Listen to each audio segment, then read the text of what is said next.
The Los Angeles City Council kicks off the new year with 5 new members, and nearly half of the 15 seats are filled by different people from just a year ago. Of the newly elected council members, only Tim McOsker has firsthand experience serving in LA city government. He replaced Joe Buscaino, who opted to run for mayor instead of seeking re-election on the city council. McOsker represents the 15th district, which encompasses the communities of Harbor City, Harbor Gateway, San Pedro, Watts, and Wilmington, as well as the Port of Los Angeles. He joins me now from San Pedro. Thanks for coming in Focus SoCal, and it's great to virtually meet you, Councilman. Thank you, Tanya. It's great to be with you virtually this morning.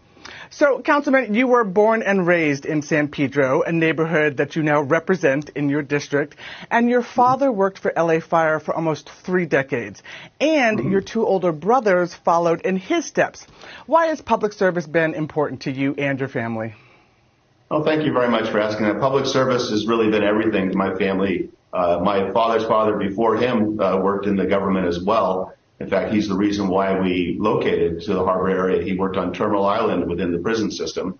My father was an LA City firefighter, and growing up, we sat around the table and we heard stories about public service and the importance of public service. My father was active with the union that was formed and was active in local government. And my mother was worked at home and raised the 6 of us, but she was also very active in every organization in town that she thought was important to bring a good quality of life to her family. So it's really just been part of the family DNA since as long as I can remember.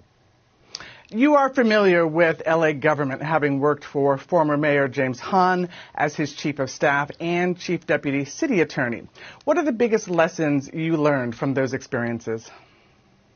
Well, thank you, Tanya, for that. Actually, before I joined Jim Hahn, I had the opportunity to represent a number of other cities throughout LA County. I worked as a city attorney in charter cities, general law cities, large cities, small cities, including the city of Long Beach and the city of Alameda, which could not be, more different from each other and from Los Angeles. And I came to LA and had a great opportunity to work under the leadership of Jim Hahn in the city attorney's office.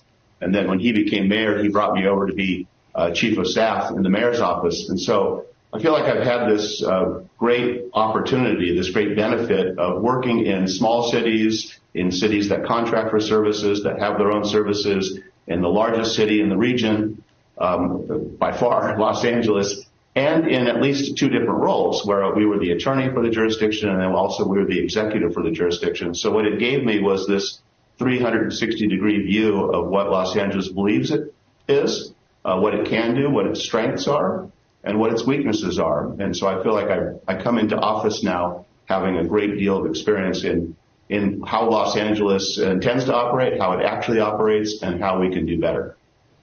And what issues are at the top of your agenda for the 15th district in your first year?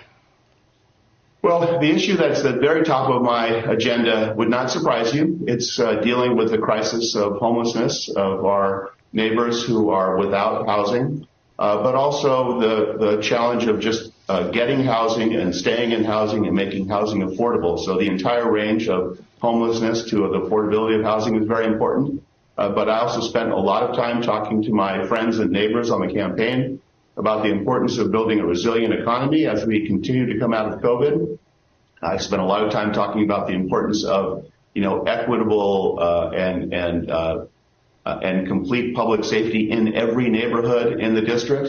And then, as I was on the campaign trail, everyone reminded me that really what is very important and top of mind for folks is basic city services: sidewalks, streets, curbs, gutters, tree trimming, street sweeping, and those things that we are expected to do to be competent at. So it's the big issues of homelessness and the day-to-day issues of making sure we have basic city services that treat everybody fairly. Council President Paul Krikorian has said that one of his top priorities is to restore public trust in City Hall. This, of course, after the racism scandal involving several council members a few months ago.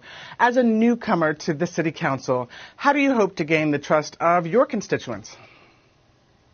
I think the most important thing is to be open and transparent.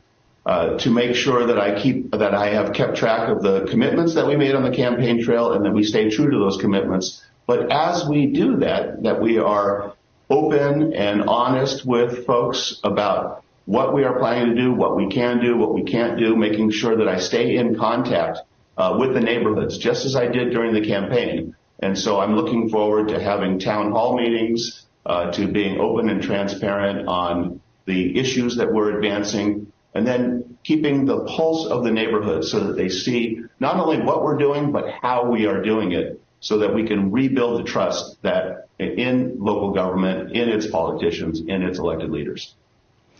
Councilman McOsker, I'm sure Angelinos are looking forward to getting to know you better in the coming months. But for now, tell us something about yourself that your constituents may not know.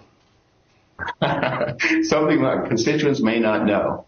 I mean, I think a lot of people know that I just am a very family-oriented person. I have a big, wonderful family that supports me. I think a lot of folks know that I'm a huge Notre Dame fan going way back. But I think what people would not know is that my favorite sporting experience is women's basketball. I am a huge fan of women's basketball, and I think when folks hear that, I think that they're surprised, but it is something that I really have a passion for.